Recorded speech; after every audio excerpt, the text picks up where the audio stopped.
La pension d'enfant est un versement mensuel effectué pour chaque enfant admissible d'un ancien participant de la CCPPNU qui est vivant et perçoit une pension de retraite complète, retraite anticipée ou pension d'invalidité, ou est décédé en service ou au cours de la période d'admissibilité à l'une de ces pensions. La pension est normalement versée jusqu'à ce que l'enfant atteigne l'âge de 21 ans. Cela peut se poursuivre au-delà de l'âge de 21 ans si l'enfant est reconnu comme une personne en situation de handicap par la Caisse. Pour être admissible à la pension d'enfant, il faut satisfaire certaines exigences. 1. Lien de filiation. L'enfant doit être votre enfant biologique, votre enfant légalement adopté ou votre beau-fils ou votre belle-fille. 2. Âge de l'enfant.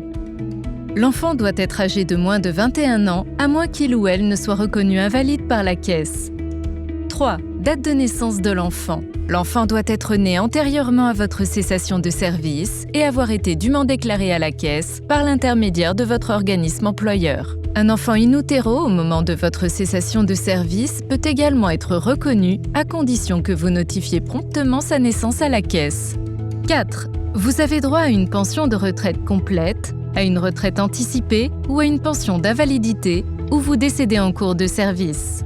Si vous optez pour une pension de retraite différée ou pour un versement de départ, vous n'avez pas droit à une pension d'enfant. La date de début dépend du type de prestation que vous recevez. Si vous percevez une prestation de retraite complète ou d'invalidité, la pension d'enfant débute en même temps que votre propre prestation. Si vous percevez une prestation de retraite anticipée, les versements ne débutent que lorsque vous atteignez l'âge normal de la retraite, 62 ou 65 ans, et uniquement si l'enfant a encore moins de 21 ans à ce moment-là. Exception.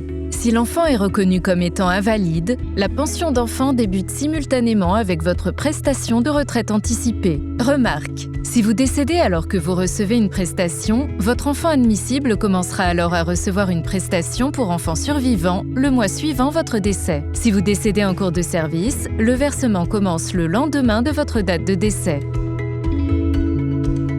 La pension d'enfant est versée mensuellement jusqu'à la fin du mois au cours duquel l'enfant atteint l'âge de 21 ans.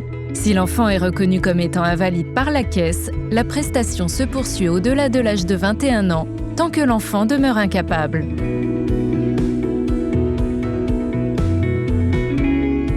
La pension d'enfant pour chaque enfant admissible correspond généralement au tiers du montant de votre propre prestation ou en cas de décès en service est calculée sur la base de ce qu'aurait été votre future prestation. La Caisse applique des limites minimales et maximales conformément à ses statuts et règlements ainsi que des ajustements au coût de la vie au fil du temps.